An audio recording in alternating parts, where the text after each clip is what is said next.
Mis queridas profesoras y profesores, hoy vamos a culminar esta trilogía que tiene que ver con motivación, aprendizaje y logro, y nos vamos a ocupar del tema de comunidades de aprendizaje. Es un tema que está expuesto hace ya algún tiempo en cuanto a metodologías de educación o estrategias pedagógicas, pero que hoy cobra cierta importancia y relevancia en la medida que hoy podemos hablar de comunidades virtuales de aprendizaje. Entonces es un tema que nos cae como anillo al dedo en estas épocas. Vamos a retomar alguna información de esas estrategias pedagógicas de las comunidades de aprendizaje. Pero antes de iniciar, me voy a permitir hacer un corto resumen de nuestro conversatorio del día de ayer, que correspondía a la neuroeducación y al diseño universal de aprendizajes. Recuerden ustedes que al principio, el día martes, hacíamos tres preguntas. Y esas tres preguntas de alguna manera introducían los temas que íbamos a desarrollar. Sigamos dándole respuesta a esas tres preguntas. La primera es, ¿a quién educo? Desde la teoría y el concepto de la neuroeducación y desde los objetivos planteados por el diseño universal de aprendizaje, sin duda, estamos educando seres humanos con diferentes capacidades para aprender. Diferentes capacidades para aprender. Significa que todos nuestros estudiantes tienen posibilidad de aprender el tema, la actividad, el conocimiento que esté programado en el currículum. Puede hacerlo, definitivamente. Todos los seres humanos pueden aprender. Recuerden ustedes que el diseño universal de aprendizaje, que estaba inspirado en el diseño universal de arquitectura, hablaba de cómo se le impedía a las personas con discapacidad el ingreso o la movilidad en las ciudades, el ingreso a sus residencias, a los edificios.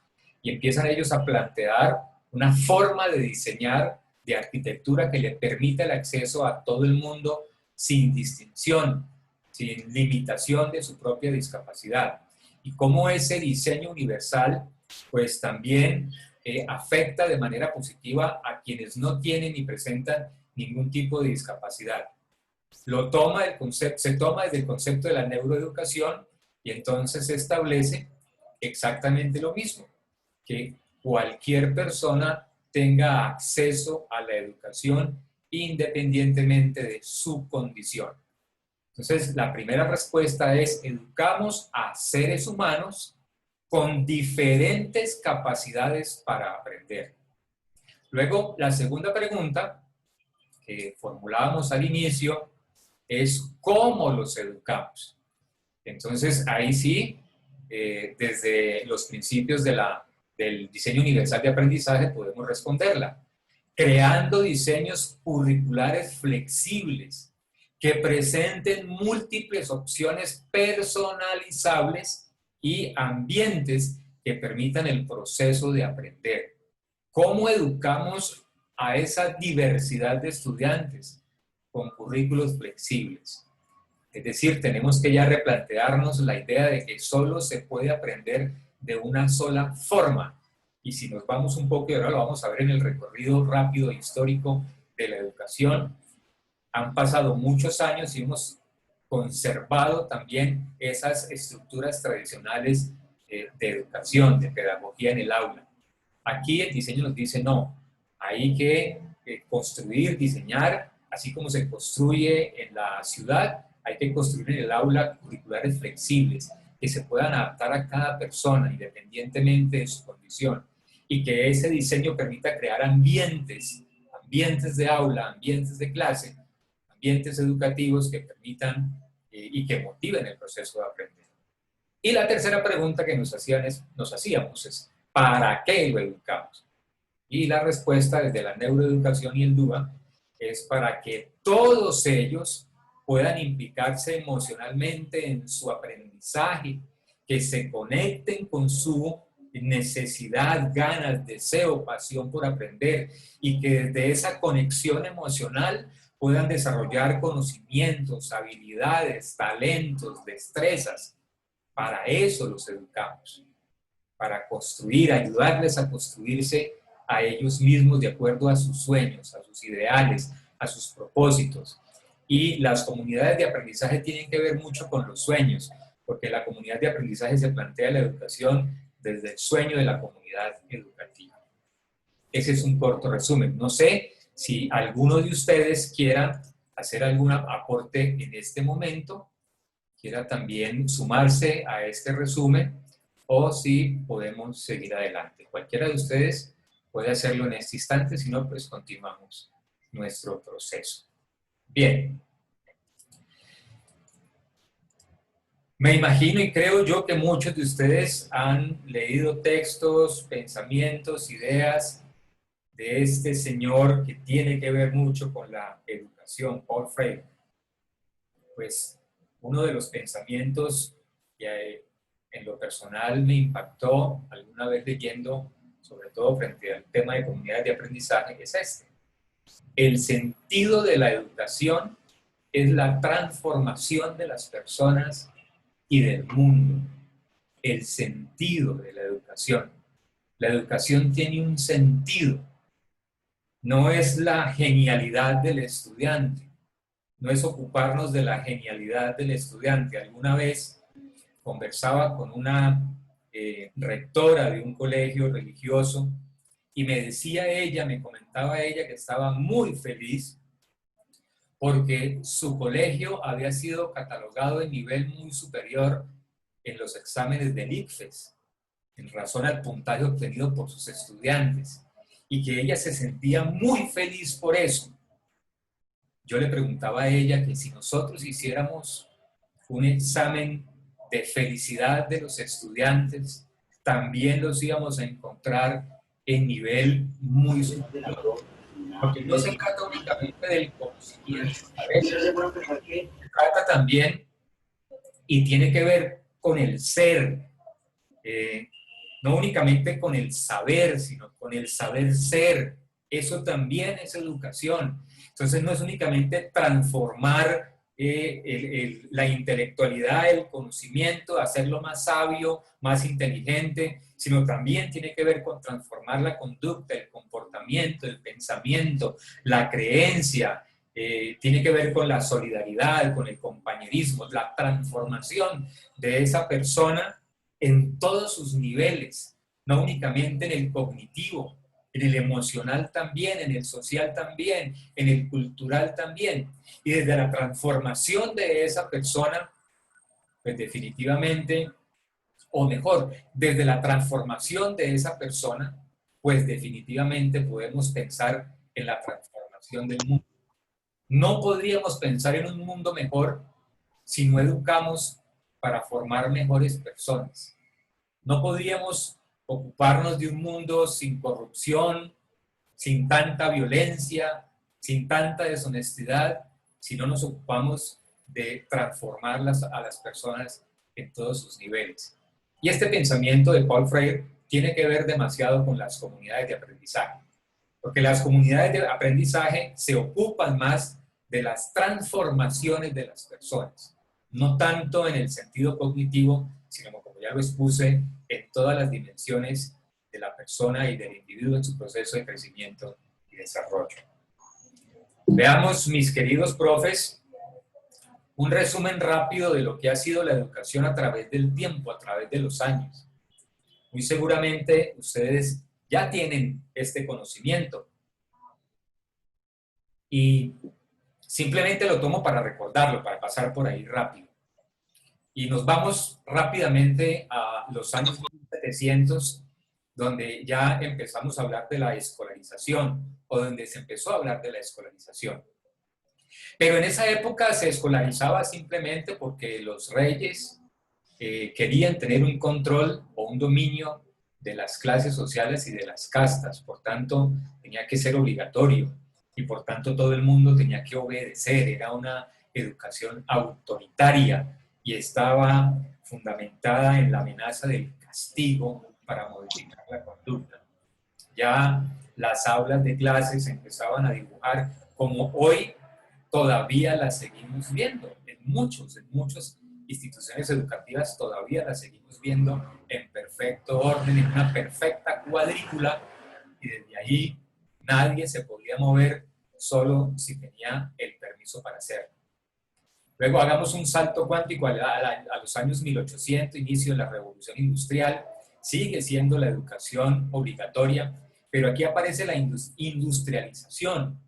Y entonces, digamos que se educaba a los niños para, de alguna manera, entrenarlos para hacer, para su función en las industrias, en las empresas, porque las empresas tenían unas líneas de ensamble, entonces necesitaban gente entrenada para esas líneas de ensamble, y el docente tenía más que un papel de educador, un papel de supervisor. Los contenidos siempre eran lo mismo porque se buscaba o tenía un solo propósito, y era que del aula saliera a la fábrica directamente a cada punto de ensamble. Entonces tenía que ser algo también muy mecánico. Luego llegamos a 1900, una época más cercana a nosotros, y vamos a encontrar la misma sistema educativo de aula. Volvemos al mismo orden, a la misma cuadrícula. Ya cambia un poco el modelo en cuanto deja de ser un modelo industrial y se vuelve un modelo administrativo, en tanto es el Estado el que determina cuál es el conocimiento que debe llegar a los estudiantes. Entonces el maestro se convierte en un funcionario del Estado que tiene que cumplir con lo que el mismo Estado ha determinado que debe ser el conocimiento de los estudiantes. Es una educación estandarizada, también fundamentada sobre la disciplina, sobre la obediencia. Es una educación que no cambia, que permanece, que es constante. Entonces vamos a ver siempre los mismos contenidos en los distintos años escolares. Y luego voy a hacer una aclaración. Aprovecho en este momento que me acaba de prender el bombillo. No estoy diciendo que esos sistemas educativos hayan sido malos, sino que eran propios de la época en que se estaba viviendo. Muchos hemos aprendido y gracias a ese conocimiento hoy somos lo que somos. Pero simplemente estoy haciendo referencia a las épocas y cómo ha ido cambiando. Y entramos a la época del año 2000, ya lo que conocemos como el siglo XXI. Entonces cambia, aquí ya sí empieza a haber unos cambios bien interesantes y empezamos a hablar de red de conocimientos. Ya no un conocimiento estandarizado con unos indicadores precisos de evaluación, sino que el conocimiento es mucho más amplio, porque el conocimiento ya es globalizado. Está fundamentada en el análisis, en la crítica, en la investigación. Es una educación reflexiva, es una educación analítica y fundamentada casi que en su totalidad sobre lo tecnológico, en la medida que, como lo vamos a ver más adelante, entra en la famosa sociedad de la información. Este es un resumen rápido de lo que ha sido la evolución de la educación. Sin embargo, todavía en este siglo XXI, todavía en este año 2020, seguimos conservando mucho de esa historia de la educación.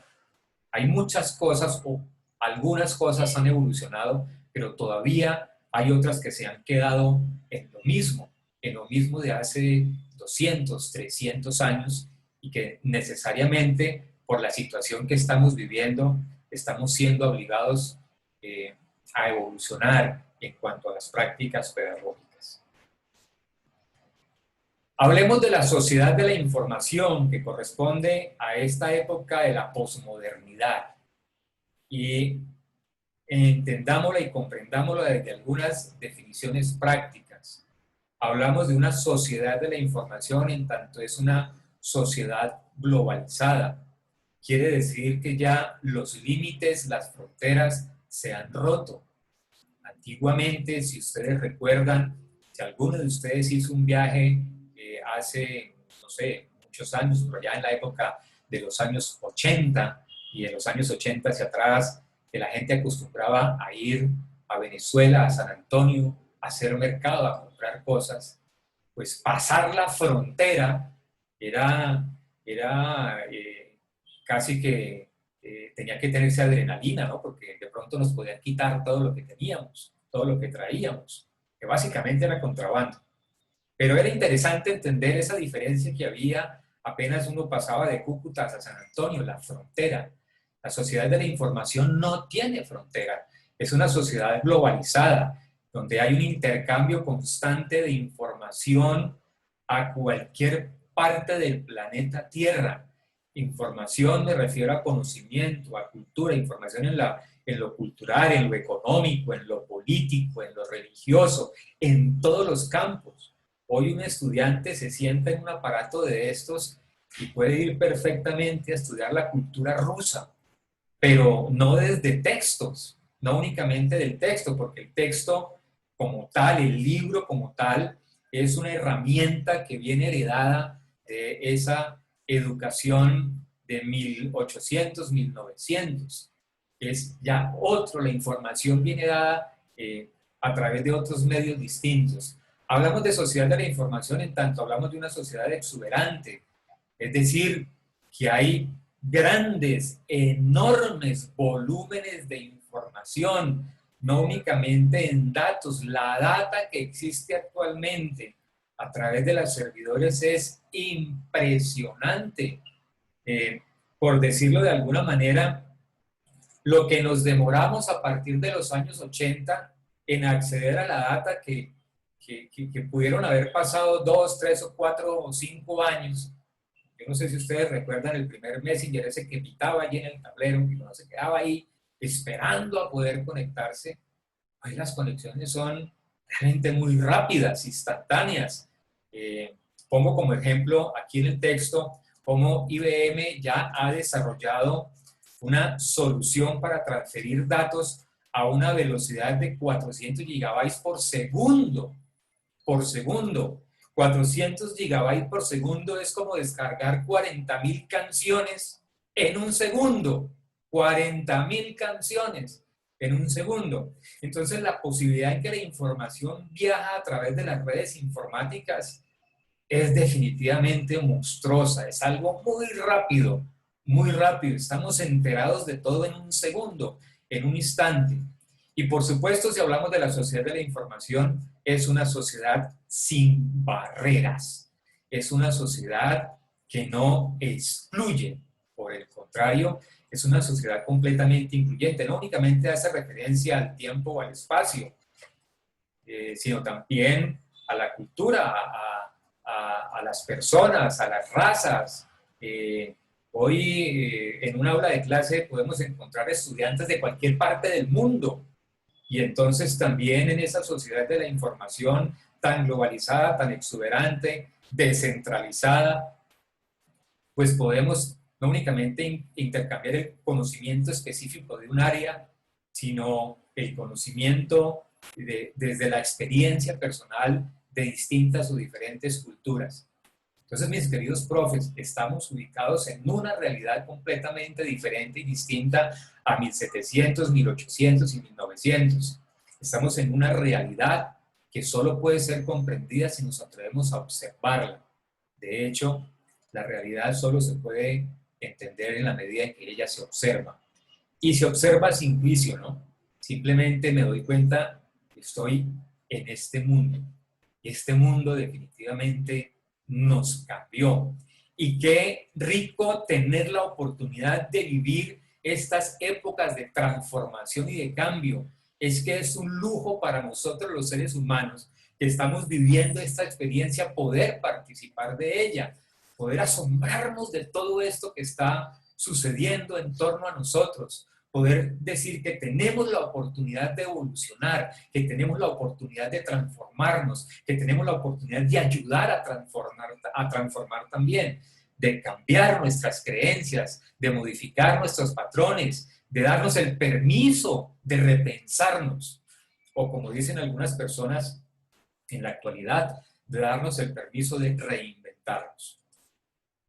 ¿Cómo se aprende en esta sociedad de la información? Y específicamente, ¿cómo se aprende en las comunidades de aprendizaje? Porque cuando hablamos de la globalización y la descentralización y que no hay barreras, pues definitivamente tenemos que empezar a replantearnos nuestros sistemas educativos. Entonces ya no son salones de clase, sino son comunidades de aprendizaje, porque entran, como es incluyente, demasiadas personas, demasiadas culturas, demasiadas formas de ser, de pensar. Ya lo veíamos en el concepto de la neuroeducación y hablábamos de que los cerebros de todos los individuos, de todas las personas, o por lo menos las conexiones neuronales que hace cada individuo, son completamente distintas y que la percepción de cada uno es completamente distinta, diferente. Entonces no podemos pensar en una educación homogénea o estandarizada. Tenemos que ampliar ese rango y hacer más flexible ese currículo a través del cual nosotros impartimos el conocimiento. Entonces no hablamos de aulas, sino de comunidades, porque tienen mayor acceso a mayor cantidad de personas y de culturas. En estas comunidades de aprendizaje, el profe deja de ser el centro del aula, el centro, digamos que la responsabilidad ya no cae únicamente en el profe, es decir, que si el estudiante no aprende es por el profe, porque el profe no enseña bien o porque el profe llegó de mal genio, ya no es el profe. Las comunidades de aprendizaje interactúan otro tipo de personas y por supuesto en función en el empoderamiento del estudiante, porque finalmente la responsabilidad de aprender es del estudiante. Yo como educador simplemente soy un facilitador del aprendizaje. De hecho, ya no hablamos de profesores, de docentes, de maestros, sino estamos hablando en comunidades de aprendizaje de un término completamente distinto que es el tutor. El tutor, que también podemos entenderlo desde un concepto que también se ha puesto de moda en estas últimas épocas, que es el coach, el entrenador. El profe se convierte entonces en un entrenador que es capaz de potencializar la capacidad de aprendizaje del estudiante. Y además, entendemos que el aprendizaje ya es una experiencia de tipo colectivo, que se construye entre todos. No una sola persona construye el aprendizaje, sino que es toda la comunidad la que aporta y la que se compromete en el aprendizaje de toda la comunidad. Por tanto, las comunidades de aprendizaje incluyen otro tipo de personas que no necesariamente deben tener el conocimiento que tiene el tutor, el maestro, el profesor, o la experticia que tiene el tutor, el maestro o el profesor. Incluye otro tipo de personas que, aunque no tengan el conocimiento, pueden hacer aportes significativos a la experiencia educativa del estudiante. Es decir, puede ser que esta persona que yo estoy incluyendo dentro de mi estrategia educativa no sepa de biología, no sepa de matemáticas, pero resulta que es un señor que hace cálculos, es un, ¿cómo se llama?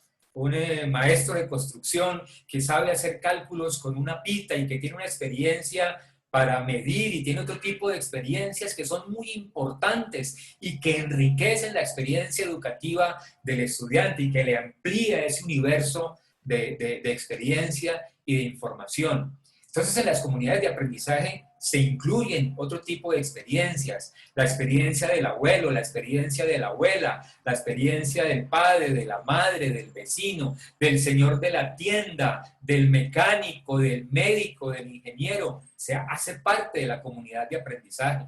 También son personas, y ustedes seguramente lo han podido observar, padres de familia muy comprometidos con la educación de sus estudiantes. Entonces se aprovecha todo ese conocimiento que hay por fuera del aula y se introduce dentro de las famosas comunidades de aprendizaje. Otra característica de las comunidades de aprendizaje es la inclusión y la heterogeneidad. Es decir, incorpora más recursos, bueno, ya estábamos hablando de ellos, pero no únicamente más recursos, sino también otro tipo de materiales, trae otro tipo de experiencias. Hablábamos dentro de la neuroeducación cómo los materiales, cómo podemos nosotros aumentar la posibilidad o las posibilidades que tengan los estudiantes para acceder a distintas formas de expresión, de estructuración del conocimiento, de ordenamiento, de evidencia de lo que ha aprendido. Entonces también son comunidades que buscan otro tipo de recursos distintos y diferentes al texto como tal, a la fotocopia como tal. Allí, en estas comunidades de aprendizaje, los estudiantes tienen un papel importantísimo, quizás el papel más importante de la comunidad, en tanto que son ellos, mediados por el tutor y por estos adultos que los acompañan, quienes de forma dialógica logran construir el conocimiento entre todos. Es decir, comparten de manera vivencial sus experiencias, hablan de lo que creen, hablan de lo que piensan, hablan de lo que sienten, muestran, evidencian, comparten y al final a través de un diálogo conjunto entre el tutor, los adultos y todo el grupo de estudiantes llegan a sus propias conclusiones, es decir, a la producción final del conocimiento. Esto fue lo que aprendimos y es una experiencia bastante interesante. Estas comunidades de aprendizaje hoy tienen una ventaja y una ventaja magnífica. Vuelvo y repito, se habló de comunidades de aprendizaje no hace 2 años ni hace 3 años, se viene hablando ya hace algunos años atrás de las comunidades de aprendizaje, pero hoy se aprovecha la tecnología para fortalecer esa estrategia de las comunidades de aprendizaje, porque la tecnología permite transmitir, como ya habíamos hablado de la sociedad de la información, transmitir y gestionar la información a mayor velocidad. Podemos acceder a mayores recursos, a mayor información, a historias, a videos, a canciones, a exposiciones, a una cantidad de cosas en un instante y se vuelve más interactiva. La tecnología nos permite más la interacción. Aquí hay un componente bien interesante en las comunidades de aprendizaje y es el aprendizaje dialógico. Y le da mucha importancia, queridos profes, al diálogo, a la interacción. No a este discurso que yo en este momento estoy manteniendo con ustedes, que es en una sola vía, de aquí para allá. Yo hablo y ustedes escuchan. El aprendizaje dialógico es hablamos todos. Todos tenemos la misma oportunidad de comentar, de participar. Aquí no hay una idea mala, aquí no hay una idea errónea, aquí no hay una idea descabezada. Aquí, como me decía un profesor en la universidad, hay 2 tipos de ideas, las ideotas y las idiotas. Y las ideotas, aunque no funcionen, son ideas que se manifiestan, que se ponen allí. Venga, tengo esta idea. Puede ser que no funcione o puede ser que llegue a funcionar, pero tengo esta idea. Pero muchos de nosotros hemos tenido ideas y nos callamos. Nos callamos por vergüenza, o nos callamos por pena, o nos callamos por aburrimiento, por cualquier intención. No, en las comunidades de aprendizaje sustentadas en el aprendizaje dialógico, todos tienen derecho a opinar, todos tienen derecho a participar. La dialogicidad, el diálogo, se constituye en la clave del aprendizaje, porque permite mayor interacción con las personas y permite obviamente mayor transformación, inclusive de las expectativas, de la identidad cultural, del vocabulario, de la palabra. Esto enriquece mucho el aprendizaje. Los estudiantes realizan o pueden realizar esas comprensiones del conocimiento a otro nivel, sin miedo, motivados, entusiasmados. El profesor simplemente deja de compartir el discurso o el contenido de un libro y va mucho más allá de lo que está escrito en el libro.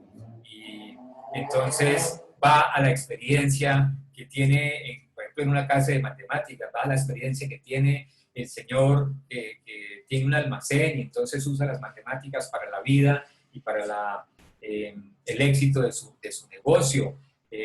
Va y le pregunta al farmacéutico sobre la biología, sobre la salud, habla con el médico. Y ese tipo de diálogo y ese tipo de discurso es mucho más enriquecedor, no sé qué me pasa hoy que me estoy trabando, enriquecedor que que es unidireccional. Entonces aprendemos en el diálogo, aprendemos en la interacción, aprendemos en la comunicación, en la expresión libre del pensamiento, en la expresión libre de las ideas. Ese aprendizaje dialógico tiene algunas características que son, o dimensiones que son bien importantes para tener en cuenta. Diálogo igualitario, donde todas las personas sientan la libertad para participar y realizar aportaciones. No sé si a ustedes les pasó, pero inclusive a mí me pasa. A mí me pasa y me ha pasado en estos 3 días. Profe, alguno de ustedes que quiera compartir lo que piensa, lo que cree, lo que siente. Somos ayer cerca de 140 participantes y ahí nos quedamos quietos. Cuando la experiencia se puede enriquecer mucho más, cuando el conocimiento se puede enriquecer mucho más en la medida en que cada persona, venga, yo tengo algo que contar, a mí me pasó esto, yo viví esto, yo pienso esto, yo creo esto, y los otros estamos participando de esa experiencia. Pues ese diálogo igualitario ayuda a construir más fácilmente, a anclar más fácilmente el aprendizaje. En mi experiencia terapéutica, en los grupos terapéuticos, clínicos terapéuticos, es muy importante que cada una de las personas que están participando en el grupo de terapia opine, diga, sobre todo en las experiencias de duelo. Entonces, imagínense ustedes que he tenido experiencias de duelo, de grupos de duelo, integrados por padres de familia que han perdido a su hijo. Por Dios, es un dolor demasiado intenso, demasiado fuerte. Pero cada persona expresa y manifiesta su experiencia y esa expresión de su experiencia de dolor enriquece la experiencia del otro. En la medida en que el otro ya no es y ya empieza por dejar de sentir que solo le sucede a él. Entonces, esa sola experiencia de ver que a otras personas les está sucediendo, también les ayuda a sanar su propio dolor. Y puedo hablar más tiempo sobre estas comunidades terapéuticas, pero aquí son comunidades de aprendizaje. Entonces, en la medida en que cada persona puede opinar, puede hablar de lo que cree y de lo que piensa, otra persona que está por allí escuchando puede decir, ve, a mí me pasó eso, yo pienso igual a esta persona, yo creo lo mismo, y empieza a generar unas interacciones bien importantes. Inteligencia cultural. El análisis que no únicamente el tutor, sino que todos podemos hacer al interior de nuestros grupos de aprendizaje sobre la capacidad que tenga el estudiante para realizar la tarea y cómo desde ese análisis de esas capacidades de ese estudiante pueden interactuar otros semejantes, otros iguales. Recuerden que esa es una variable contextual, con quién se está educando ese estudiante, con qué personas se está educando. Entonces nos damos cuenta que ese niño que está allí, que a lo mejor es algo tímido, que a lo mejor es algo lento, ¿no? Y que se observa en la interacción de él un poco de timidez, en la expresión de ese pensamiento, de ese diálogo, entonces puede encontrar un igual que lo estimule, que le ayude, que le apoye, que venga, venga Germán, le pasa el peso por encima, venga, trabajamos entre los dos, venga, buscamos entre los dos. Entonces se convierte también el estudiante en el mismo, el igual, el estudiante, en un potencializador de las capacidades que tenga el otro y ayuda mucho, pero esa es la observación de esa experiencia. Transformación, que tiene que ver en la manera y en la forma como esas comunidades de aprendizaje permiten que se superen esas situaciones que no únicamente son exclusoras, sino limitantes, ¿no? Que se supere eso, que se vaya mucho más allá de eso. Entonces, ayer hablábamos que en los salones de aula puede aparecer un estudiante con discapacidad auditiva o con discapacidad visual. Entonces, bueno, aquí tenemos que superar entre todos esa situación que aparentemente es exclusora o limitante y integramos a ese estudiante dentro de la normalidad y lo volvemos parte del mismo equipo. Él posiblemente por su limitación no pueda ver, pero puede sentir y nos puede hablar de lo que siente, de lo que percibe. Y ese tipo de situaciones pues ayudan a transformar no únicamente a esa persona, sino a transformar toda la comunidad que está aprendiendo en torno a esas experiencias. Es instrumental en cuanto nos permite revisar los contenidos curriculares, ¿no? Para mirar si realmente están impactando a nuestros estudiantes. Entonces nos permite también dialogar frente a eso.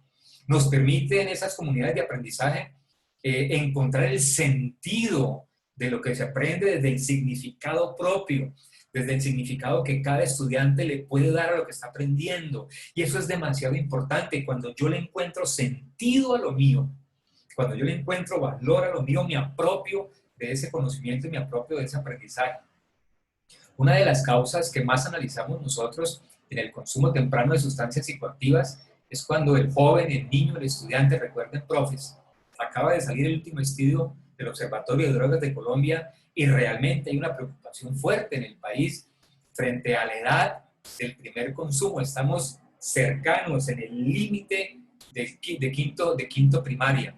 Entonces son niños, son muchachos que ya han perdido el sentido, no le encuentran sentido. Y esos son carne de cañón para los jíbaros en la calle. Las comunidades de aprendizaje ayudan a que el estudiante le encuentre sentido, le dé un significado propio a lo que está haciendo.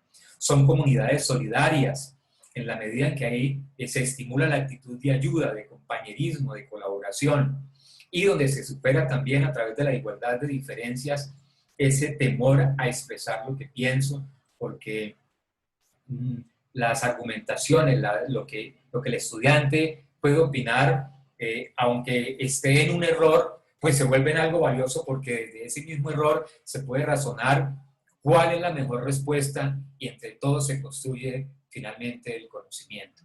Entonces, esta, digamos, es la filosofía de las comunidades de aprendizaje. Ahora, tomando esas comunidades de aprendizaje y mediándolas en esta nueva época de la tecnología, encontramos las comunidades virtuales de aprendizaje. Estábamos hablando un poco de esos ambientes de aula, ¿no? Del ambiente de aula, físico. Pero como estamos en una situación diferente, el aula se nos ha convertido en esta pantalla de computador. Aquí el aula se nos volvió este espacio. Entonces hablamos de comunidades virtuales de aprendizaje y que también se conocen como entornos virtuales de aprendizaje. Y entonces tenemos, según esa clasificación, dos, ¿no? Hablamos de educación remota, la que Sergio les ha venido hablando a través de estas charlas anteriores, que son las sincrónicas y las que son las sincrónicas que se hacen al mismo tiempo y las asíncronas que se hacen a tiempos distintos y diferentes. Estas comunidades virtuales, con todo este contenido que les he comentado anteriormente, pues permiten incrementar la motivación del estudiante en la medida que para ellos la tecnología es una herramienta mucho más cercana a su experiencia. Claro, nosotros hablamos de nativos digitales, pero hablamos de nativos digitales para el uso de las redes sociales. Ellos saben usar redes sociales y manejan las redes sociales espectaculares. Entonces ya hay estudiantes que sueñan con ser youtubers o sueñan con ser instagramers o que sueñan con ser algo que está relacionado con el uso de la tecnología, muy buenos para eso, pero no habían tenido la experiencia de las redes sociales, de la tecnología como medio de educación, como medio de aula. Entonces también se convierte en un reto para ellos, no únicamente para nosotros. Nosotros, digamos que un poco más lentos en la adaptación a toda esta tecnología. Ellos más rápido. Hoy un niño fácilmente en primero primaria, pues ya tiene acceso a la tablet y ya sabe mover, bajar, jugar, subir, bajar, pero en eso. Sin embargo, en cuanto a lo que es el aprendizaje como tal, también para ellos se convierte en un reto, pero no deja de ser atractivo. Y es lo que tenemos que aprovechar nosotros en este momento, que la tecnología es atractiva para los estudiantes, que la tecnología les permite ir mucho más rápido, que la tecnología les permite acceder al conocimiento mucho más rápido, que la tecnología les permite acceder al video, al audio, a la construcción rápida de infografías, de mapas conceptuales, de mentefactos, de elaboración de resúmenes, para cambiarle el texto y poner el título más grande y ponerle otro color y ponerle el matachito y hacerlo como a él le gusta. La tecnología le permite ese espacio. Por eso incrementa la motivación. También le permite la adecuación en los ritmos de aprendizaje, en la medida que nosotros como educadores y como profesores podemos programar las actividades con tiempo, es decir, pongo la actividad el lunes a las 8 de la mañana y tienes toda la semana para desarrollarla, les permite entonces ir preparando su material, irlo subiendo poco a poco, y tiene el tiempo y el ritmo adecuado para que pueda cumplir con ese compromiso. Alguno lo subirá al día siguiente, otro se demorará 2 días, pero la meta de aprendizaje es que al final de los 5 días el estudiante logre cumplir con su meta de aprendizaje. Permite también diversificar las actividades de aprendizaje. La semana entrante ustedes van a tener un entrenamiento muy importante en gamificación, en creación de juegos para interactuar con ellos, para enriquecer las metodologías de clase. Es un escenario de integración en la medida en que el profe, ya vuelvo y repito, no es el profe unidireccional, sino que más bien es un acompañante del aprendizaje. Muestre, formulo la actividad, pongo la actividad, motivo la actividad, reviso la actividad, pero permite que el estudiante en compañía, como estamos hablando de comunidades de aprendizaje, en compañía de su padre, de su abuelo, de su tío, del señor de la tienda, porque ahora vamos a ver una herramienta que nos permite integrar a la comunidad en todo este ejercicio académico. Obviamente tiene una exigencia, y es que enseña a la persona a ser disciplinada en cuanto al manejo del tiempo y en la capacidad y habilidad que tenga para gestionar la información, gestionar el tiempo, gestionar la información. Entonces, profes, estamos ante un momento histórico en la vida nuestra como educadores, en la vida de nuestros estudiantes. Y estamos invitados a aprovechar este momento histórico. No sé si alguno de ustedes conozca esta herramienta que en lo personal me parece genial, genial para trabajar esas comunidades virtuales de aprendizaje. Se llama Edmodo. Tiene, como aparece allí en este diagrama, es de acceso gratuito a esa herramienta. Pueden acceder de ese acceso gratuito. Obviamente, tiene el vínculo con el estudiante, pero además también puede vincular a esa comunidad de aprendizaje otras personas adultas desde los padres, otras personas que los mismos estudiantes puedan proponer. Yo quiero vincular a mi clase de historia mi abuelito, porque es que mi abuelito sabe de la guerra, y bueno, no sé, o al vecino, o al médico, o al odontólogo, puede vincular otro tipo de personas. Esta plataforma que se llama Edmodo, en esa plataforma usted puede abrir el número de clases que usted considere necesario abrir. Le permite llevar un registro de estudiantes, también le permite evaluar, la misma plataforma le califica, le ayuda en ese proceso de calificación, de dar puntaje, de dar valor, de llevar el registro de notas, de exportar el registro de notas, de crear las rúbricas de evaluación. Esta plataforma realmente es una ayuda espectacular para quienes quieran, porque pues esto también es, si lo queremos hacer y nos sentimos motivados para hacerlo, quieran entrar en este mundo de las comunidades virtuales de aprendizaje. Y les permite a su vez también crear una cantidad de juegos a través de los cuales los estudiantes puedan sentirse mucho más motivados. Es decir, que un quiz perfectamente usted lo puede crear a través de un juego, de alguna actividad como ya les voy a mostrar. Entonces, el tiempo que me queda, los minutos que me quedan para empezar ya a cerrar este ciclo de los 3 conversatorios, lo voy a utilizar para enseñarles a ustedes esta plataforma. Permítanme aquí, dejo de compartir la pantalla para poder ingresar en la plataforma de Edmodo. Mis queridos profesores, no sé cuántos de ustedes lo conozcan, por favor, me gustaría que en este momento, si alguno de ustedes ya ha tenido la experiencia con la plataforma de Edmodo, me levantara la mano virtual, la que aparece allí en el botón de participantes, para poder cuantificar el número de personas que ya han tenido experiencia en esta plataforma. Entonces, les agradezco si en este momento quien haya tenido experiencia en el manejo de esta plataforma pueda levantarme la mano y poder mirar aquí en el registro de participantes quienes han trabajado con ella. ¿Ninguno? Última palabra.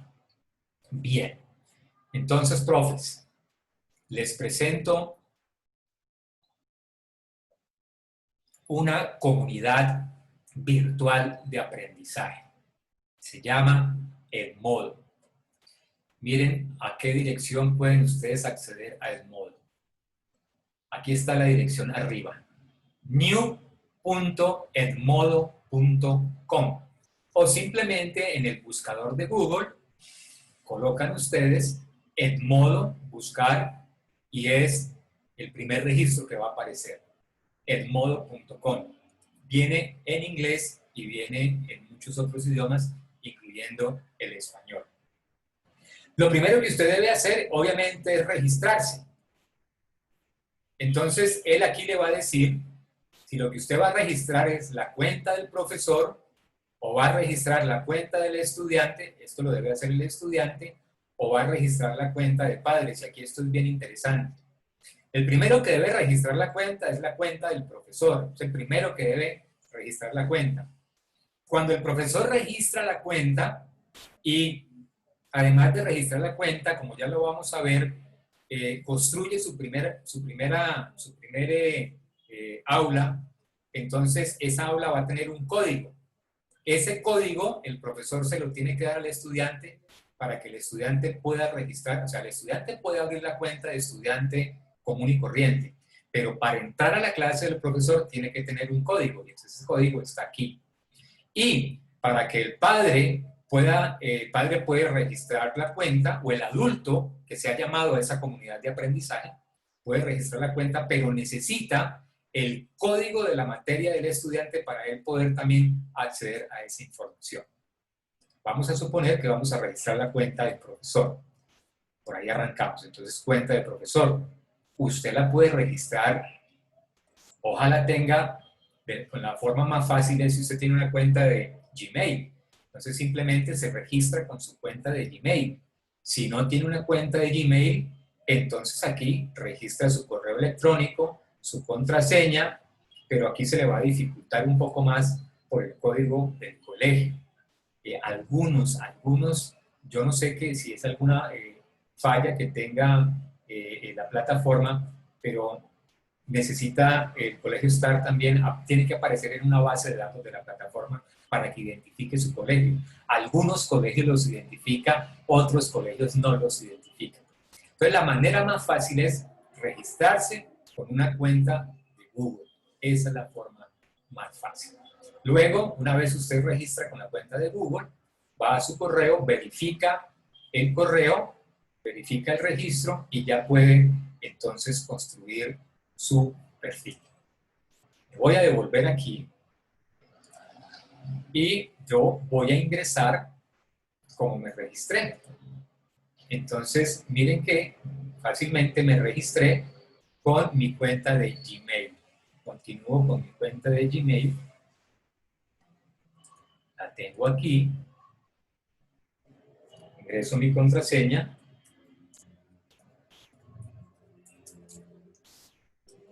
Entro a mi cuenta de Gmail.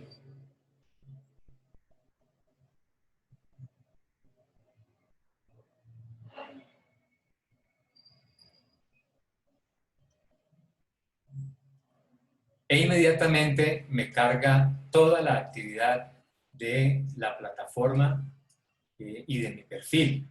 Y aquí empiezan a aparecer unas características bien interesantes. Miren que yo aquí ya tengo dos aulas montadas. Monté escuela de padres y monté escuela de maestros. Entonces aquí aparece mi perfil. Y esto es bien interesante. Pues yo construyo mi perfil. No puedo agregar aquí una biografía mía, lo que a mí me gusta. Recuerden que estamos hablando de comunidades de aprendizaje. Y la información que la comunidad debe tener mía debe ser una información muy rica. Saber que mi profe es casado, tiene hijos o tiene nietos, todo eso enriquece el trabajo de los estudiantes. Aquí no se comparte nada de lo que se pueda compartir en Facebook, porque no es una red social, es una comunidad de aprendizaje.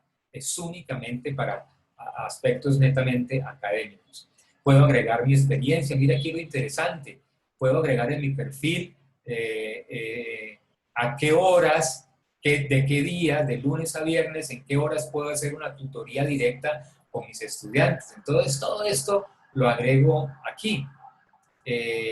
Todavía no tengo medallas ganadas porque aquí se me reconoce, se me elogia con algún tipo de medallas. Entonces, perfil. Vuelvo aquí al hogar, que es la plataforma. Todo esto es de la comunidad virtual de aprendizaje, donde todos los profes ponen distintas experiencias educativas. Recuerden que, y mire, por ejemplo, hoy aquí hace un rato subí, el señor Gómez Cepeda subió a la escuela de maestro las opiniones sobre cómo mejorar las comunicaciones con los hijos. Entonces pedí un video. Un video está puesto en el aula de escuela de padres, lo traje de YouTube, lo puse allí y lo pongo como tarea para que los padres opinen sobre ese video. Bien, y aquí aparecen todos, pero si yo no quiero que aparezcan todos, simplemente aquí en este botón, solamente voy a dejar las actividades de mis clases. Entonces me van a aparecer única y exclusivamente en mi muro, porque fíjense ustedes que casi la misma estructura de Facebook, en mi muro van a aparecer únicamente las actividades de clase. Entonces aquí tengo una que tiene que ver con la escuela del maestro, que dice, comprendiendo los cambios que se evidencian en la sociedad de la información, abro debate sobre las siguientes preguntas. ¿A quién educamos? ¿Para qué lo educamos? ¿Y cómo lo educamos? Esto solo sirve para debatir. Aquí no se hacen tareas. En el muro no se hace una tarea. En el muro se abren debates para que la gente opine, para que el estudiante escriba. Recuerden que toda opinión es válida, que toda opinión es válida, aunque esté equivocada, porque desde el error podemos consensuar la respuesta real y la respuesta verdadera. Entonces aquí yo le permito a las personas que abran un debate, que opinen. Entonces esta persona va a opinar y agrega el comentario de lo que piensa, de lo que él siente, etcétera, etcétera, etcétera. Yo lo voy viendo en el muro. Bien. Viene aquí una parte que dice mis clases, mis clases. Entonces aparece escuela de padres, que es mi clase. ¿No? Mis clases. En mis clases aparece nuevamente el muro de mi clase. Aquí sí ya van a aparecer actividades que yo haya formulado, documentos que yo haya subido a mi clase, videos, audios, todo lo que ustedes han visto hasta el momento puede incluirse allí. ¿Desde dónde? Desde este botón, crear. Entonces usted aquí puede crear una asignación, es crear una tarea. Una asignación es una tarea. Entonces usted puede llegar aquí, asignación, crear una tarea, una nueva tarea. Y formula la tarea. Entonces, título de la tarea. Y usted aquí escribe el título de la tarea. ¿Estamos en qué clase? Ahora se me olvidó en qué clase estábamos. Me voy a devolver para recordar en qué clase estaba. Escuela de padres. Entonces voy a crear aquí una tarea. Y la tarea es responder la prueba de parentalidad positiva. Esa es la tarea. Responder la prueba de la parentalidad, la prueba de parentalidad positiva. Aquí doy mis indicaciones. Estimados padres de familia, etcétera, etcétera, etcétera, y les doy a ellos las indicaciones para responder la prueba. Y aquí aparece el botoncito que me dice agregar archivos.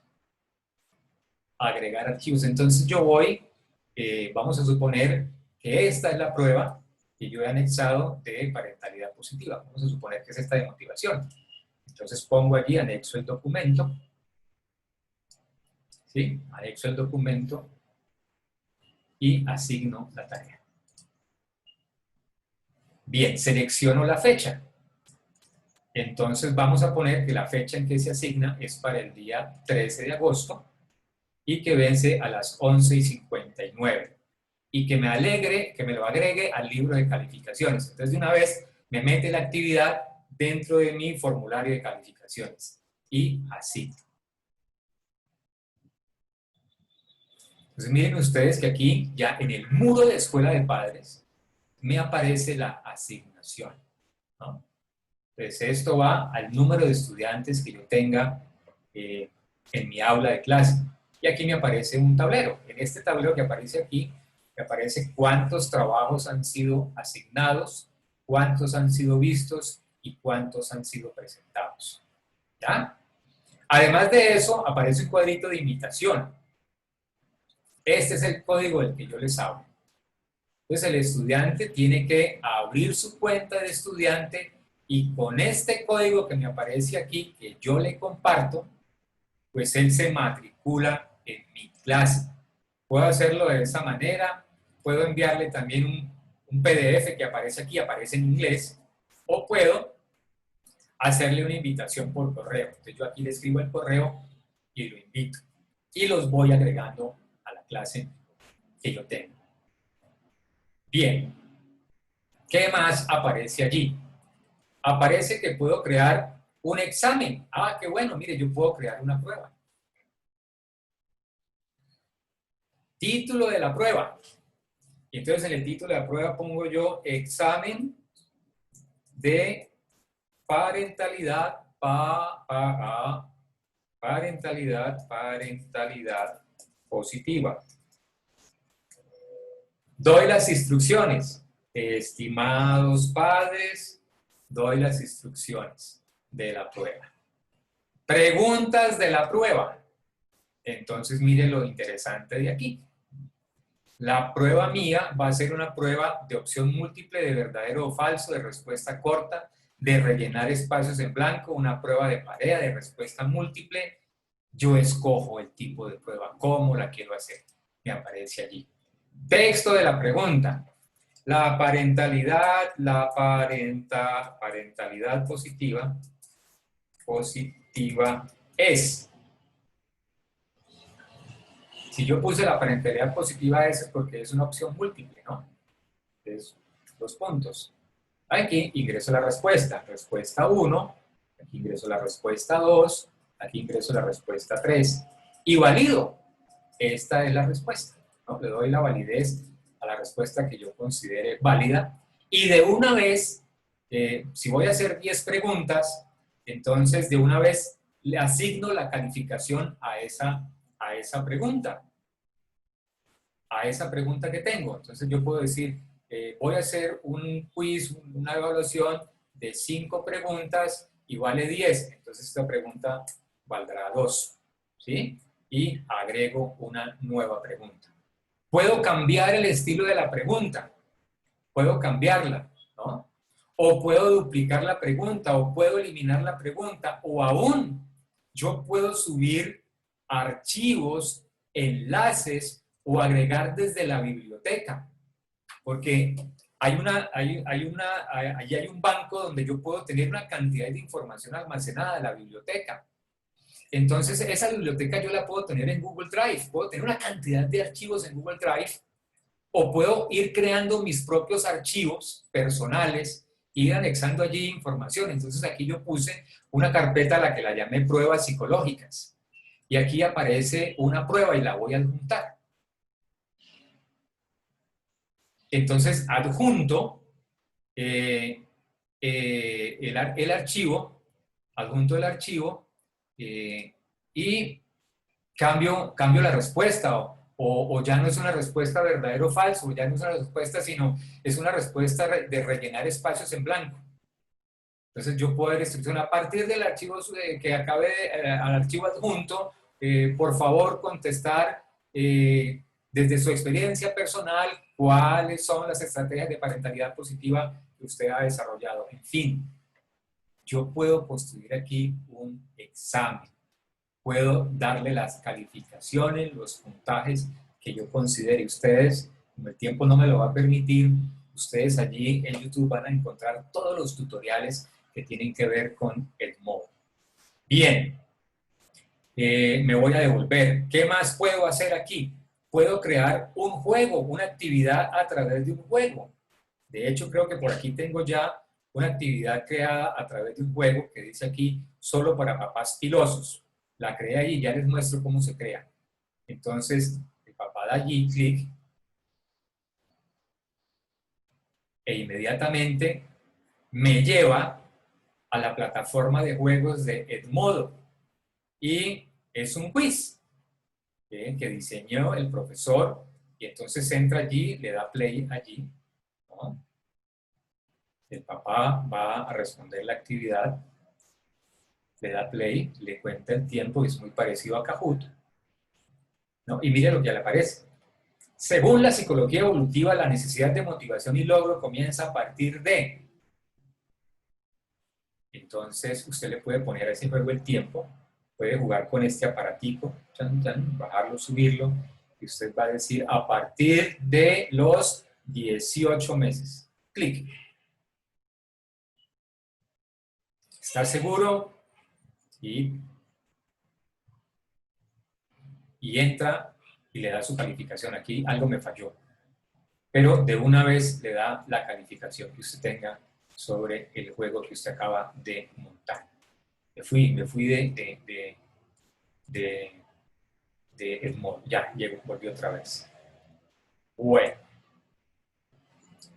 ¿Qué más les muestro yo de Edmodo? Entonces, puede armar sus carpetas, ¿no? Puede tener aquí carpetas, administrar carpetas, carpetas por estudiante. Aquí va a tener la lista de miembros. Aquí tengo yo un estudiante que me colaboró, que es Rocío Sierra, la secretaria de la Fundación Coprofesores, con la que hice una prueba. Aquí me aparecen los adultos que han participado de mi clase.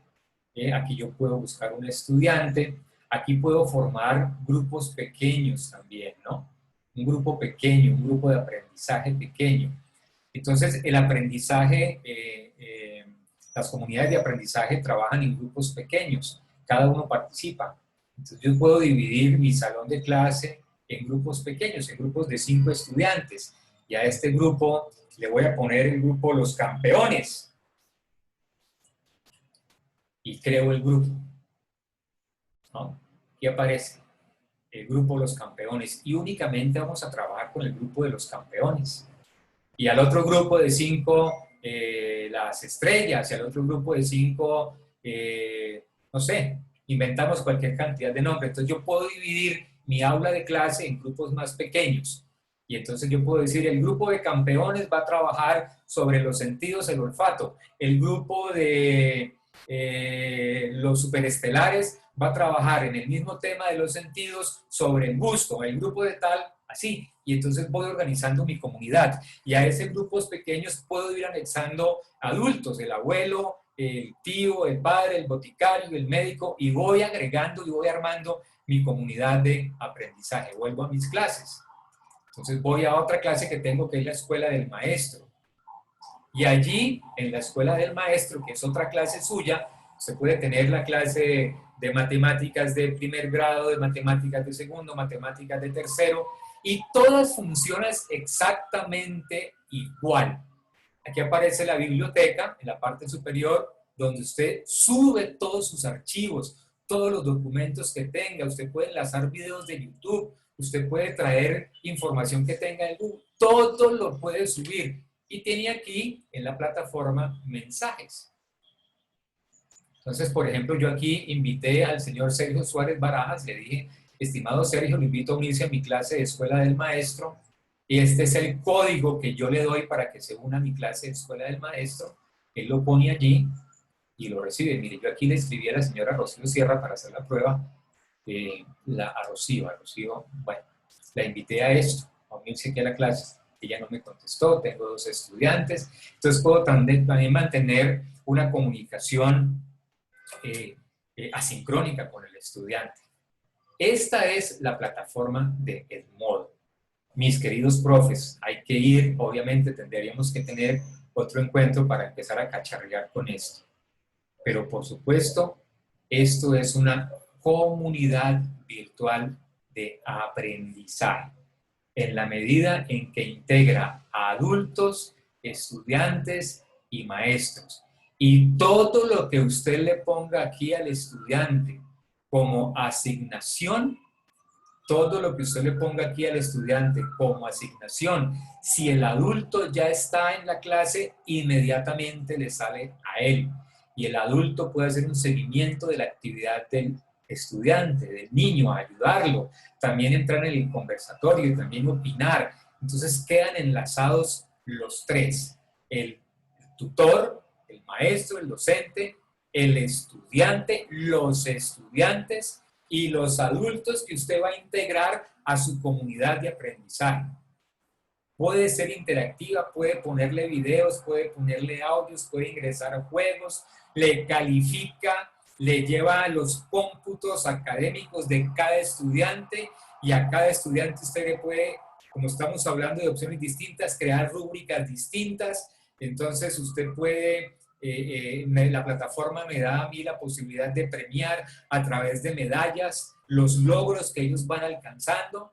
Entonces se puede decir, en esta actividad Pedro tuvo medalla de bronce, él tuvo medalla de plata y él tuvo medalla de oro, y la siguiente competencia por la medalla de plata, quienes han tenido medalla de bronce. Entonces se vuelve también muy motivante para los estudiantes que están trabajando en esta plataforma. Profes, los invito a que ustedes conozcan la plataforma de Edmodo, que ustedes abran sus cuentas, vinculen a sus estudiantes y a los adultos también, padres de familia, abuelos, tíos, primos, cualquier cantidad de personas, vincúlenlas aquí y hagan y prueben desde esa filosofía de las comunidades de aprendizaje, prueben el funcionamiento de las comunidades virtuales de aprendizaje. Bueno, voy a dejar de compartir la pantalla e inmediatamente les doy paso a ustedes para que hagan sus respectivas preguntas, cuestiones, aclaraciones, dudas. Profes, tienen la palabra a partir de este momento.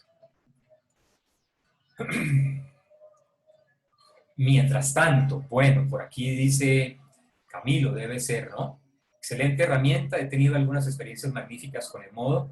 La limitación es la conectividad de algunas familias, por supuesto. Por supuesto, no todo es perfecto, ¿no? Pero qué bueno sería, Camilo, que nos contara esa experiencia de trabajo con Edmodo. Qué bueno que la compartiera. María del Pilar dice, es muy buena plataforma y facilita el trabajo del docente y del estudiante. Gracias, Germán, por compartirla. Marcela dice, ahora es Classroom. Felicitaciones por esta excelente capacitación. Muy bien, lo regalo. Voy aquí a participantes y escucho a Yamile, que nos ha levantado la mano. Yamile, por favor, habilita el micrófono. Tiene la palabra. Hola, hola, don Germán, buenas tardes. Hola, Yamile, bienvenida. Gracias por participar. Gracias a ustedes por esta oportunidad que nos dan de brindarnos esas capacitaciones tan interesantes. No, pues escuchándolo en la tarde de hoy, pienso, ¿no? Opino que lo que toca hacer es una transformación en el pensamiento de los pelados, de los jóvenes, de los niños, tanto cultural, ¿por qué cultural? Porque antes llegaban a la casa de cualquier persona y no saludaban, simplemente decían, hola, y esto, ¿cuál es la clave del wifi? O sea, era lo primero que pedían. Ahorita porque estamos en confinamiento y les toca con lo que hay en la casa. Pero antes era terrible. Y estoy asombrada, disculpe, la cantidad de niños que están inmersos en la tecnología, pero en cuanto al juego. Tengo unos vecinitos que la pasan todo el día jugando Free Fire. Y yo decía, Dios mío, ¿qué pasa con los papás de estos niños que no los controlan? Se levantan bien temprano, se acuestan bien tarde y jugando Free Fire. Eso por un lado, ¿no? Y por el otro, pues muchas gracias, de verdad, hemos aprendido en esta semana muchas cosas y nada, mi Dios lo bendiga. Ese era mi aporte. Muchas gracias. Gracias, Yamile. Mira, Yamile, esta mañana tuvimos escuela de padres y una abuelita, dentro de su participación, decía, ay, doctor, mire, yo lo que quiero es que usted me diga cómo tengo que hacer para que mi nieto deje de perder tanto tiempo en esos juegos. Eso no le trae nada bueno, eso no sé qué. Y empezó a hablar de los juegos y en contra de los juegos. Entonces, profes, aquí también nos toca a nosotros agarrarnos de lo que ellos saben hacer y usar lo que saben hacer a favor nuestro, no en contra nuestro. Y a favor nuestro significa, como yo le decía a la mamá esta mañana, que esa experiencia que está viviendo, de lo que ella me estaba comentando, podía convertirse en un momento interesante de aprendizaje. Que pueda decirme hijo o nieto, o mi amor, como le quiere decir, muéstrame, enséñame qué es lo que estás haciendo, acercarme a la experiencia de él, muéstrame qué estás haciendo y dejar que el niño haga su narración. Mira, abuelita, estoy haciendo esto, esto, esto, se juega así y así, y lo cuestiono. ¿Y eso para qué te sirve? ¿Para qué? No, abuelita, es que esto me enseña o me ha permitido ser mucho más ágil en la herramienta, en el juego, en la capacidad. ¿Y para qué quiere ser? Es decir, yo debo aprovechar esas oportunidades, o como nosotros los llamamos, papayazos que nos dan, para agarrarnos de ahí y convertir eso que consideramos negativo o en contra de nosotros en una oportunidad para aprender con ellos. Es que se trata de que nosotros también aprendamos de lo que ellos saben. Por eso hablamos de comunidad de aprendizaje. Él sabe algo que yo no sé, yo sé algo que no sabe. Si él comparte lo que sabe, yo aprendo. Yo soy el tutor, yo soy el profesor, pero también puedo aprender del estudiante. El estudiante en una comunidad de aprendizaje se convierte también en un libro, es decir, si yo soy un observador, como bien lo decía una de las dimensiones, que es la dimensión cultural de la comunidad de aprendizaje, y me vuelvo un buen observador de lo que está pasando en ese ambiente virtual de aprendizaje, yo puedo mirar en los ojos si él está interesado, o en la posición de la mano si está aburrido. Entonces él también me está transmitiendo información que no es verbal, pero sí es gestual, y estoy aprendiendo de él, estoy aprendiendo. Entonces, agarrémonos de lo que ellos saben y volvámoslo a favor nuestro. Y eso nos puede enriquecer mucho más la experiencia educativa. Bien. Brigitte dice, gracias por la capacitación, me gustaría saber cómo puedo acceder a la plataforma de coprofesores. De la Fundación Coprofesores, la voy a poner aquí, www.fundacop.org. Ahí, en ese enlace puede acceder a la plataforma. Participación, ¿quién más me levanta la mano? ¿Algún otro profe que quiera enriquecer este momento dialógico para enriquecer esta experiencia educativa? Dialoguemos, hablemos, porque Doctor, muy buenas tardes. Esperanza. Gracias, doctor, por su capacitación muy interesante. Mi pregunta es, ¿siempre al estudiante para ingresar a esta plataforma debe tener nueva contraseña o siempre la misma? Muchas gracias. Ok. El estudiante debe abrir su cuenta allí, en Edmodo. Él tiene que tener la cuenta. Lo mismo que el padre de familia debe tener la cuenta del estudiante, la cuenta del padre. Ahora, ¿cuál es la ventaja frente a la protección de datos? Que la cuenta del estudiante queda vinculada directamente con la cuenta del padre a través de un código. Eso quiere decir que el papá desde la oficina, desde el supermercado, desde donde él esté, puede abrir su teléfono celular e informarse de lo que está pasando con su hijo en la clase de matemáticas, en la clase de geografía, en la clase de biología. Quedan completamente conectados. Y por supuesto, el profesor también. Todo lo que el profesor ponga como asignación queda en la cuenta del estudiante y queda en la cuenta del adulto responsable o del padre de familia. Entonces, la plataforma también, de alguna manera, cubre esa inquietud que teníamos de la protección de datos del estudiante, porque hay un adulto responsable, hay un tutor responsable del estudiante, que puede ser el papá, que puede ser la mamá, que puede ser el abuelo, cualquier persona que se pueda asignar en este caso. Entonces, sí, cada persona debe tener su cuenta. Interesantísimo, doctor. Muchas gracias. Bueno, a usted por preguntar, por intervenir. Claudia Rocío, excelentes herramientas, pero en la zona rural cero conectividad. Por parte de los docentes, compra su servicio de internet, pero la comunidad estudiantil no tiene forma de acceder a conectividad. Esto puede en la zona urbana, pero imposible en las zonas rurales. Tenemos limitantes, obviamente. No estoy diciendo que esta sea la panacea o que sea la única herramienta. Para estos casos donde la conectividad es distinta, pues tendríamos que buscar otras alternativas de vincular comunidad, ¿no? Nos habló Sergio de Telegram también lo podemos hacer a través de... Una pregunta.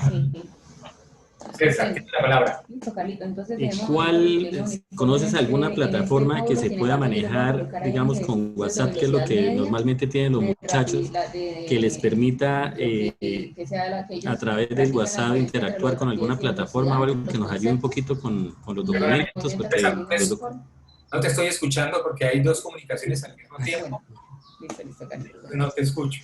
Que estaba preguntándote que si conoces alguna plataforma, pues obviamente lo que dicen es claro, pues la conectividad en la zona rural es muy baja y la única herramienta de conectividad que tenemos con los estudiantes es el WhatsApp, más que todo con casi todo el mundo, pues sí usa el WhatsApp y tienen esa posibilidad.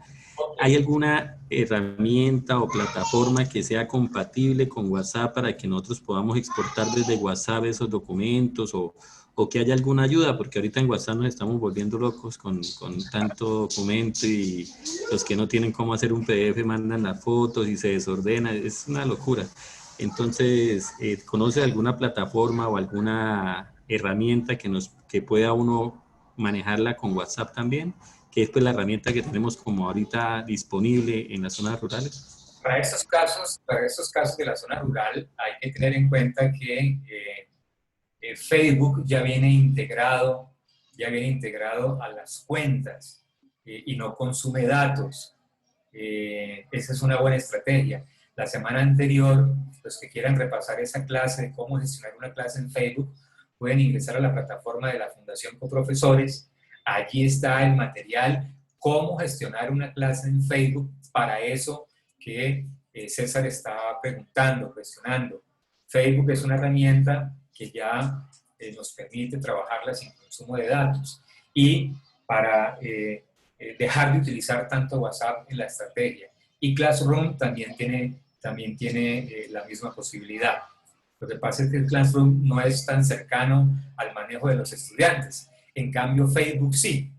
Muchos de ellos manejan sus cuentas de Facebook. Entonces es una herramienta con la que ya tienen un poco más de cercanía y es mejor, vuelvo y repito, aprovecharnos de lo que ya saben, de lo que ya conocen y desde allí convertirlo en una estrategia para nosotros. Les recomiendo usar Facebook en cuanto a comunidad de aprendizaje.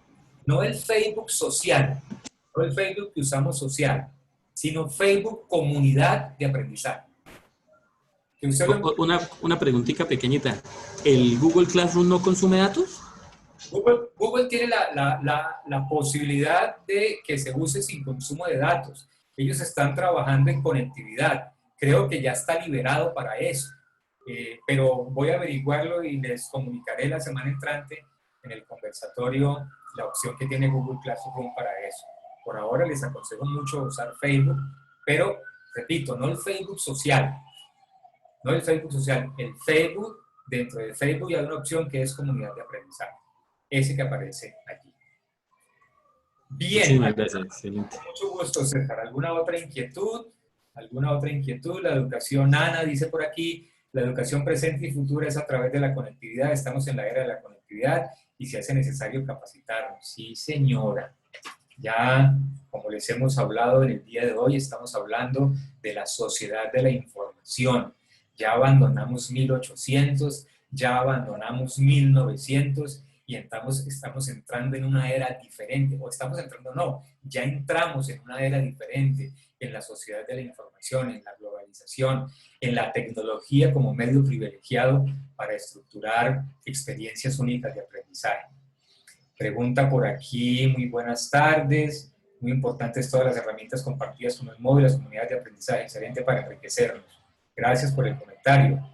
Buenas tardes, ¿es muy parecida a Microsoft Teams? No es Zoom, no es Microsoft Teams, no es plataformas que nos permitan sincronicidad. Estas son plataformas distintas que nos permiten tanto la sincronicidad, la comunicación sincrónica como no sincrónica. Nos permite los dos, es muy diferente a Microsoft Teams. Bien, ¿qué más tenemos por aquí? Buenas tardes, bendiciones, agradecimientos para todos. Bueno. Daisy nos dice la forma como el profesor organizó la clase en el FEI es muy buena. Le permite crear grupos por grados. Sí, señora, claro que sí. y las unidades temáticas, incluyendo documentos, videos, imágenes y otros elementos. Por supuesto, lo que tiene Edmodo, lo que pasa es que Edmodo tiene un adicional que no tiene Facebook. Facebook permite todo eso. Edmodo tiene algo, y es que Edmodo le permite a usted calificar, hacer pruebas y calificarlas de una vez y llevar el registro de calificación. Digamos que es una ganancia. También le permite vincular a otras personas, obvio, incluirlas dentro de la red de aprendizaje. Facebook es Edmodo, me imagino yo, no conozco dónde se empezó a construir, cómo se empezó a construir, pero me imagino que pudo haber estado inspirado en Facebook porque su estructura organizativa es muy parecida a la estructura de Facebook. Se vuelve una herramienta muy intuitiva y muy fácil de manejar. Los que quieran usar Facebook, háganlo. Muy bueno. Comunidad de aprendizaje en Facebook. Los que tengan posibilidad de usar Edmodo, pues utilicen Edmodo. Es lo mismo, pero les mejora en cuanto a que les permite de una vez ir validando a través del registro las notas de los estudiantes, los logros, las rúbricas, etcétera, etcétera, etcétera. Muy bien, mis queridos profes, pues espero que estos 3 días hayan sido unos buenos días, como que aquí haya surgido un buen aprendizaje, que haya servido para repensarnos, replantearnos, reflexionar, evaluar, dejar lo bueno, evolucionar aquellas cosas que son muy importantes de experiencias tradicionales de aula, que han sido exitosas a través de los tiempos, que las podamos evolucionar a la tecnología, que las podamos alimentar a lo tecnológico, que pensemos que podemos ya definitivamente dejar atrás, en fin. Y no me quiero ir, y no me quiero despedir, sin nuevamente hacerles a ustedes la invitación para el próximo martes 18 de agosto a las 3 de la tarde, en alianza con la Universidad Internacional de La Rioja, la Fundación FITEC, la Fundación Coprofesores, a este encuentro maravilloso con el profesor Giovanni Marcelo Gianfrancesco. Propuesta de estrategias didácticas para el trabajo en casa en tiempos de confinamiento. Es la actividad del próximo martes. El próximo miércoles estaremos trabajando con Genially y el jueves estaremos trabajando con gamificación de experiencias de aula. A todos ustedes, mis queridos profesores, un abrazo muy grande. Descansen, no peleen con nadie, léanse un buen libro, véanse una buena película, en lo posible hagan algún tipo de deporte, pásenla rico, no se acuesten a dormir con el estómago lleno. Livianitos, bendiciones para todos, me despido, felicidades, buen fin de semana.